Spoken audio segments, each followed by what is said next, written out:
All right, here we go. So my wife has this hanging plant, and because of the weather, I had to bring it inside. She said, hang it in the bathroom, it'll be fine. Plant 2, John 0. I've hit my head twice on that thing using the restroom. Oh, and that, folks, is the story of my week. But we are over here. This road is Avery Road, of course. You've seen it on the channel plenty of times. But I was watching some motovlogs this week, and it got me to thinking about a few things. And yeah, we're doing a test today, of course. Real quick, I put the furry dead cat cover on my microphone, and it's like 5 to 10 miles an hour of wind, gusting to 15 today. Winds out of the south-southwest. Yeah, what can I tell you?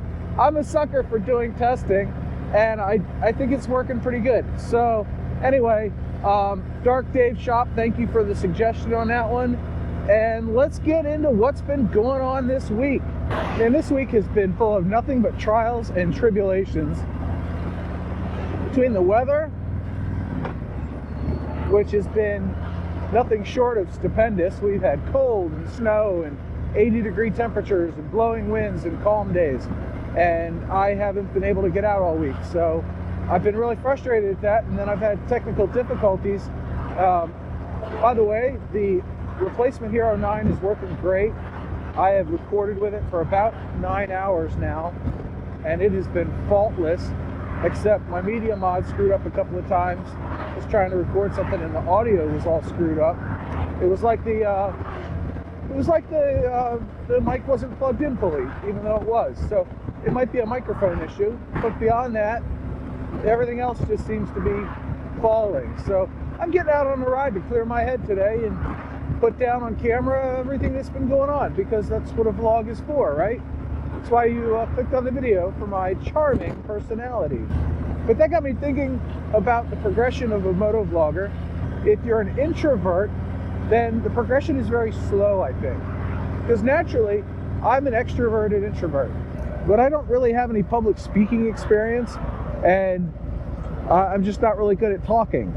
I mean, I can string together words sometimes, but it's kind of infrequent. I'm more of a writer, and at least with the writing, you can always hit the backspace and redo it, because I will go ahead and type in the same email like 14 times, trying to get the wording right, and the grammar and the spelling and all that. And I don't like to rely on spell check. I like to just know the words in my head and how they're spelled. It really frustrates the hell out of my wife when she's like, how do you spell such and such a word? And I tell her, she goes, are you sure? And I said, honey, if you doubt me, Google it. And she does, and then she gives me a look, because she knows I'm right. But the one thing you can't do on camera, especially in a motovlog, is to redo lines. I mean, you can do it. It's difficult. It can be done. It adds a lot of editing time, because when you're done talking, you're like, oh, I missed something, or oh, I did that. I go, scrap that. And you start saying the lines over. And they're not lines like from a script. They're just sentences out of your head that you so eloquently misspoke. And in my case, I've even gotten into conversations with friends in real life, and I start talking, I go, scratch that, and I start again. And they just give me a puzzled look like, what the hell is wrong with you? Whee! This corner is super fun. Ooh, grass. Hey, that's right. Stayed out of the grass. Awesome. It is now springtime here in Maryland, which means pollen and 100-degree temps are on their way. But more importantly, everybody likes to blow their grass into the road, and I find that very frustrating. I forget who it was, but they were doing a video, and they were talking about how hard it is to talk to yourself via camera. And like every other useful skill in life, and YouTubing is a useful skill, right? The point is, you do practice. And if you practice long enough, hopefully you're getting better at it. And it's like any other expensive adult hobby. You end up with lots of toys. Man, I really find these big machines that can drive on the road, I think it's pretty awesome. I saw a video on YouTube last week where a guy rode his motorcycle underneath one of those. I thought it was neat. Ballsy, but really neat.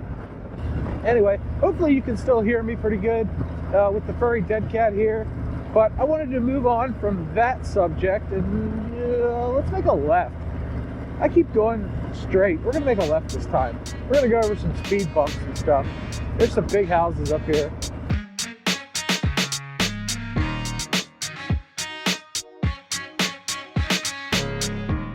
So you can see by the flags over there that the winds, they are blowing.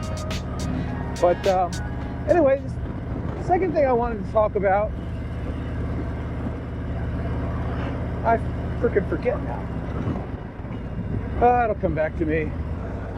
And I just checked my Hero 9, and the other issue I've been dealing with has cropped up.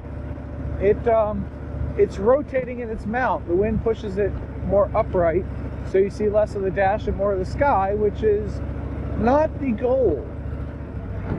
And that ends the rant section of the video. Now on to more positive things. So in a positive light, and it's kind of funny, I've come to realize that YouTube is the most expensive way to make a Zoom call.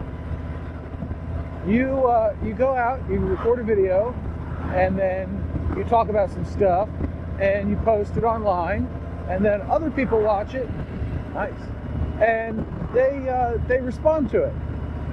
And when they respond to it, they make their own videos. So now you each have the investment of a computer and a GoPro or another camera, a motorcycle, a microphone, yada, yada, yada. And what do you end up with is 10-minute videos talking to each other. Comment below with your thoughts. I can't even bring myself to say it with a straight face. Ah, goodness. But that's my stupid idea of the week. YouTube is a giant, expensive Zoom call, but the backgrounds are nicer. And if you managed to watch this far in the video, I'm John. This is Road Reality. I do motovlogs, DaVinci Resolve how-tos, gear setup for motovlogging. So anyway, apparently I can't talk, but that's my spiel. Hit the subscribe button, like the video if you like it. Yeah, that seems redundant, but apparently some people have to be asked or reminded. I'm one of those people. We're on Hawkins Creamery. Last time you saw this road on the channel, I was going in the opposite direction, so I wanted to come down this road today and see if the trees started to bloom yet, because some of them were a little slow on the uptake. And so we're going to find out going around this first corner. Yeah, that's where we're at.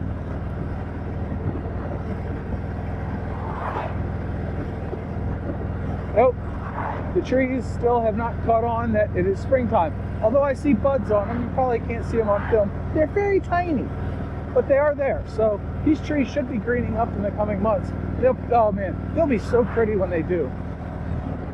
Oh, what a day, what a day.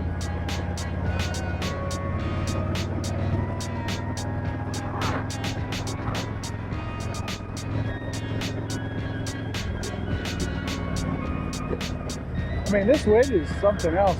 It was blowing twice as hard the last few days, but it's still pretty good. The gusts can actually blow the street light around. I'm kind of surprised by that, given its heft and girth, but, you know, such is life. And I really need to add to my repertoire of things I say, otherwise known as sayings. Not a seance, sayings. And I know the road glide guys out there, they'll be like, well, I ride a road glide. The fixed bearing blocks all the wind. Yes, but it doesn't have the aesthetic that I like.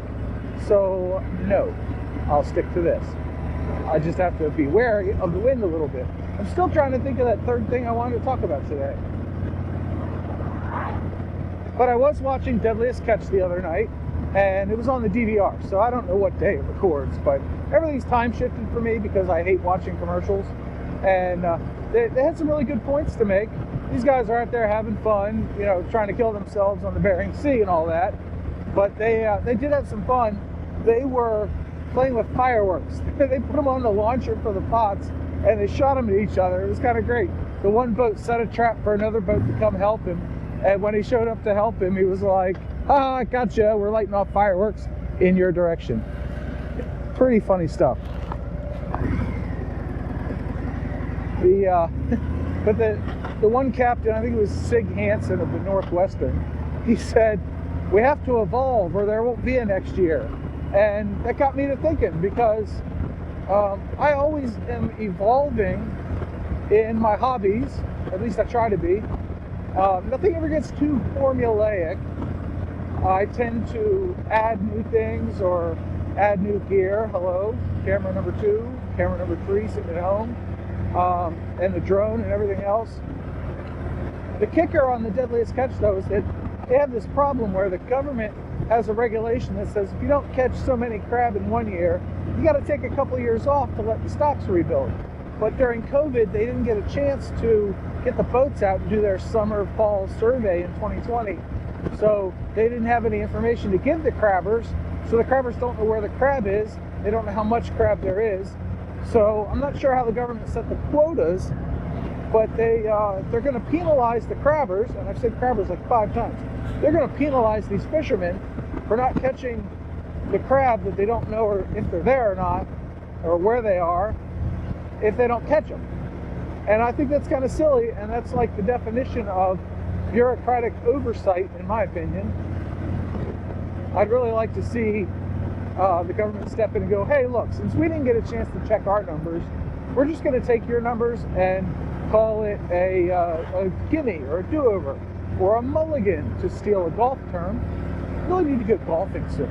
And boy, my brain is way all over the place today. But this is a beautiful ride. It's about 65 degrees today, and this is going to be kind of a long video. If I do post it, it's because the wind noise wasn't terrible. If the wind noise is terrible, you have to let me know, because like I said in a previous video, I'm half deaf. So I can check with my speakers, I can check with my headphones on, but everything sounds different to me versus other people.